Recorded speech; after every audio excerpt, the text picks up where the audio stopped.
Hi friends, welcome to Thanneer Raju YouTube channel. ఈరోజైతే మళ్ళీ మనం సూర్యగిరి ఎల్లమ్మ తల్లి దేవస్థానం దగ్గరైతే ఉన్నాం. చూడొచ్చు, ఈరోజు వచ్చేసి మంగళవారం. ఇక్కడైతే మనకి చండీ హోమం కూడా జరుగుతుంది ఈరోజు. ఆ చండీ హోమాన్ని కూడా మనమైతే చూద్దాం ఒకసారి. ఎలా చేస్తున్నారు ఏంటి అనేది. భక్తులైతే చూడొచ్చు, మీకు ఇక్కడ రోజు రోజుకి పెరుగుతున్నారే తప్ప ఇక్కడైతే తగ్గట్లేదు. ఎందుకంటే వాళ్ళు కోరిన కోరికలు అలా తీరుతున్నాయి అన్నమాట. ఈ దగ్గరలో ఉంటే మాత్రం ఈ టెంపుల్‌కి మీరు కూడా తప్పకుండా రండి. మీ కోరికలన్నీ ఆహ్, తప్పకుండా నెరవేరుతాయనమాట. ఎందుకంటే ఈ భక్తులను చూస్తేనే మీకు అర్థమైపోవాలి. ఇంతకు ముందు కూడా 2, 3 వీడియోలయితే పెట్టున్నాను నేను నా ఛానల్‌లో. ఒక్క మంగళవారం తప్ప మిగతా రోజుల్లో అయితే భక్తులు ఎవ్వరు ఉండరు. చాలా తక్కువుంటారు. ఒక 20 మంది కూడా ఉండరు. మనకైతే రాగానే చూడొచ్చు, నాగదేవత అయితే ఉంటుందనమాట. ఫస్ట్ అయితే ఇక్కడైతే పాలు పోసి మొక్కుకుంటారు అందరూ. కాకపోతే అది మన ఇష్టం అనమాట, పొయ్యాలా లేదా అనేది. ఇక్కడ చూడొచ్చు, చండీ హోమానికి రెడీ చేస్తున్నారు. మామూలుగా అయితే ప్రదక్షిణలు ఇక్కడి నుంచే చేస్తారు కదా! ఇప్పుడైతే చుట్టూ కర్రలు అవన్నీ అడ్డు పెట్టేశారు. ఎందుకంటే ఈరోజైతే చండీ హోమం అయితే ఉందంట. మామూలుగా టెంపుల్‌లో పూజలు చేస్తుంటేనే అక్కడ ఆ నేలకనేది శక్తి అనేది బాగా వస్తది. అలాంటిది ఇక్కడ చూడొచ్చు మనకి. ఇక్కడైతే చండీ హోమాలు చేస్తున్నారు. మళ్ళీ పక్కన ప్రతి మంగళవారం సత్యనారాయణ స్వామి వ్రతాలైతే చేస్తున్నారు. ఇలా ఇంకా ఏవైనా పూజలు ఏవైనా ఉంటే మొత్తం అన్నీ ప్రతి ఒక్కటైతే చేస్తున్నారనమాట. ఇన్ని పూజలు చేయటం వల్ల ఈ టెంపుల్‌కి ఎంత శక్తి ఉంటుందో, ఈ ప్లేస్‌కి ఎంత శక్తి ఉంటుందో ఒకసారి ఊహించుకోండి మీరే.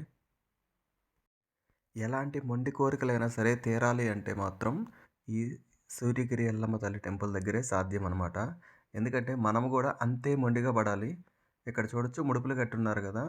ఇక్కడ చెప్పాను కదా! 5 వారాలు 5 ప్రదక్షిణలైతే చేయాలి. లాస్ట్ వారం అక్కడ ముడుపైతే కట్టాలనమాట.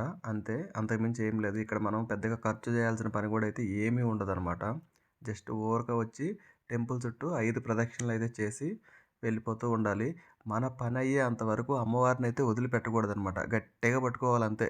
5 వారాలు, 4 వారాలు, 3 వారాలు అట్లా ఏం లేదు. మనం ఒకటి ఏదన్నా ఒక పనైతే పెట్టుకుంటాం కదా! ఆ పనయిందాకైతే అమ్మవారిని వదిలిపెట్టకూడదు. ప్రతి మంగళవారం అయితే తిరుగుతూనే ఉండాలి. అప్పుడప్పుడు మిస్ అయిపోతే ఓకే, మిస్ అయ్యిద్ది. ప్రాబ్లమ్ లేదు. కానీ మనం కోరిక ఎంత బలంగా ఉంటే మనం అన్ని వారాలైతే తిరుగుతూనే ఉండాలనమాట. కానీ తప్పకుండా అయితే మాత్రం మన కోరికైతే నెరవేరిద్దనమాట మెయిను. ఈ అమ్మవారి యొక్క రహస్యం ఏంటంటే, అమ్మవారు మన కోరిక తీర్చిన తర్వాత గానీ, తీర్చడానికి గానీ పెద్ద పెద్ద కోరికలైతే ఏమి కోరదు మన నుంచి. మేకపోతులు కోయండి, కోళ్ళు కోయండి అలాంటివైతే ఇక్కడ అసల ఏమీ ఉండవనమాట. కాకపోతే అమ్మవారికి కావాల్సిందల్లా భక్తులు. తన గుడి చుట్టూ అయితే ఎక్కువ మంది భక్తులైతే ఉండాలి. అమ్మవారికి అది చాలా ఇష్టం. కనుక మన కోరిక తీరే వరకు ప్రతి మంగళవారం వెళ్ళాలి. తీరిన తర్వాత మీకు ఎప్పుడు కుదిరితే అప్పుడు మంగళవారం రోజనేది టెంపుల్‌కైతే ఎళ్ళడం చాలా మంచిదనమాట. ఇక్కడ చూడొచ్చు, అన్నదానానికైతే రెడీ చేస్తున్నారు. ఈ ప్లేస్ అంతా నేనైతే మార్నింగ్ టైమ్‌లో వచ్చాను. ఇప్పుడే రెడీ చేస్తున్నారు. ఇంకా ఒక గంట ఆగితే మొత్తం ఇదంతా ఫుల్ అయిపోయిద్దనమాట ఈ ప్లేస్ అంతా. చూడొచ్చు, ఇక్కడైతే సత్యనారాయణ స్వామి కథలైతే చెప్తూ ఉంటారనమాట. మీరు గూడా సత్యనారాయణ స్వామి వ్రతం చెప్పించుకోవాలంటే మీకు కావాల్సినయన్నయితే వీళ్ళే ఇస్తారు. ఇక్కడే దొరుకుతదనమాట. అమౌంట్ పే చేస్తే మొత్తం మీకు చూడొచ్చు. మొత్తం మీరు చండీ హోమాలు ఇలాంటివన్నీ జరుగుతా ఉంటాయనమాట. మీరు గూడా వాటిలో పాల్గొనొచ్చు టికెట్ అయితే తీసుకొని. చాలా బావుంటుందనమాట. చూడొచ్చు.